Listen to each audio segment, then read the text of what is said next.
Oh, it's you. Welcome back. Hey everyone, it's Acer here from LapFix. Got another video for you guys today. Got another one. I can't believe I'm making yet another one of these. Ugh. Well, it's a storage driver problem that you're probably having. This one's going to be for Acer. We made videos about Dell, HP, Lenovo, and Asus before. If you want to go ahead, check that out. We'll link them down below in the video description, as well as probably at the end of the video too. We'll go ahead and link those together, but it's a problem when you're actually installing driver. Now, you're probably thinking, why are you making another video about this? Well, because it's very popular, right? You guys are very interested in knowing about this, and this one has even another issue or another layer to the cake. So let's go ahead, take a look at it, and see what's going on. So first, what you want to do is you want to go to a web browser, right? And you want to make sure that you get the driver first, because that's going to be the most important thing. So go ahead, and you're going to bring up this. So you can go to your, you can go to Google maybe. Let's go to Google, search it. And you can do a few things. You can go to the main driver website, or you can just put in whatever that you have. Or you could just put in whatever that you have. Here, so you can put Acer driver downloads, right? And that's going to link you to a site here. You want to make sure you go to acer.com. You'll see that there. And it's going to ask here. Now for your model. Now this one's all going to be maybe a little bit different here, just where we switch off. But for our model, so our model we have here would be the Nitro AN517-55. And you just pretty much the same process that you want to do it. Make sure you select the right model for your laptop. And here it is. So great. Now you want to be looking at the OS here. It's going to be Windows 11. Now when we go to that, you're going to see there's a bunch of different drop downs here. We'll go to drivers and we'll scroll down. And you'll see it here pretty much automatically. We'll see IRST driver. Now there's going to be a few different ones. Maybe they work a little bit different ways, but we need the driver for them. You'll see utility, you also see driver. So you want to click the latest one. You might have some rollback drivers, which are pretty cool too, maybe for possible compatibility, but if they're updating it, it's probably a good thing that you get the updated one. Let's go ahead here. We want to download the latest one that we can. And this one's from a little bit a while ago, but still should be pretty good for this case anyway. And you want to get a USB that's going to have no space for it, which isn't much anyway. But I'm going to go ahead and put this in my downloads, but you definitely want to go ahead and put this maybe on a USB that you have here, right?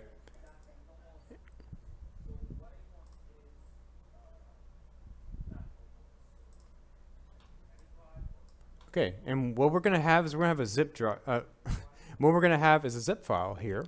You could put that in the USB. Make sure you designate it there, even though this one's it's actually in our actual driver page there. Now you can use 7-zip, or you want to just be able to extract it. I like using 7-zip. You can go to a website too and download that. It's a nice extractor. And if you're not sure about 7-zip, you can actually just Google search 7-zip, and it's usually the 7zip.org one. You can go here, and then you could download the exe, and then just open it, and then it should be fine. If you wanted to do that, otherwise you can just hit extract all. But I'm going to go 7-zip, and I'm going to go ahead and extract it here. We just want to pull it out of the zip folder here, and we see that we get our file. Now we're going to have a little bit of a thing here, right, where it shows the file here. So here we see that we have our setup.rst.exe. Now we can't just use this because the BIOS isn't going to see it that way when we try to configure it. That way we need to right click this, and we also need to do the same thing. We need to get 7-zip, and we're going to actually extract it here, or you want to extract it in any other type of extractor that you have. So we're going to extract the exe file, and that's going to actually give you a file here. Okay, so we're not done yet. We actually have to go to that .text file, and we need to extract this one too. And this is going to make you another folder that has 3 dots. And your file is actually in there. It's a .inf file. But don't worry about that for now. So we'll finish up here.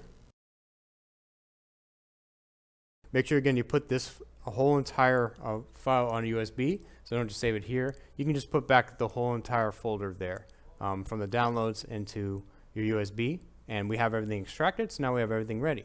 So when you go to boot options, you can go F12 to the boot options there, try to boot. Sometimes you get the security boot failed, and what actually that is you actually have to put a security on this. So you actually have to set a supervisor password in the BIOS.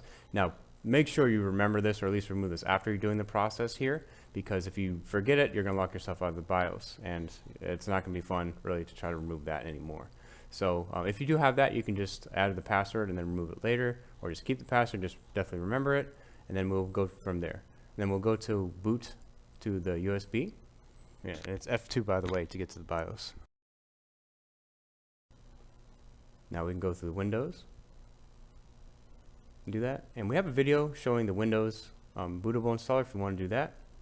But otherwise, you can go actually to browse when you get to the setup page, and you want to go to setup.rst, and then you want to go to a ... file, and then it's going to have the INF file.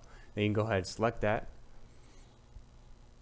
and hit next, and it's going to install all the drivers and make sure everything's good there, so you can actually see the drive now. And then you can continue the Windows installation. It's pretty basic, pretty straightforward there. Again, if you don't have a bootable, if you're not sure about that, we actually have that. I'll even put that in the link in the description, as well as towards the end of the video if you guys are interested in seeing how to make a bootable installer. If you need this one, it's nicer to do it this way. It's a clean install of Windows. It's fresh Windows with all the bloatware, especially that requires like a login account. We can bypass that too.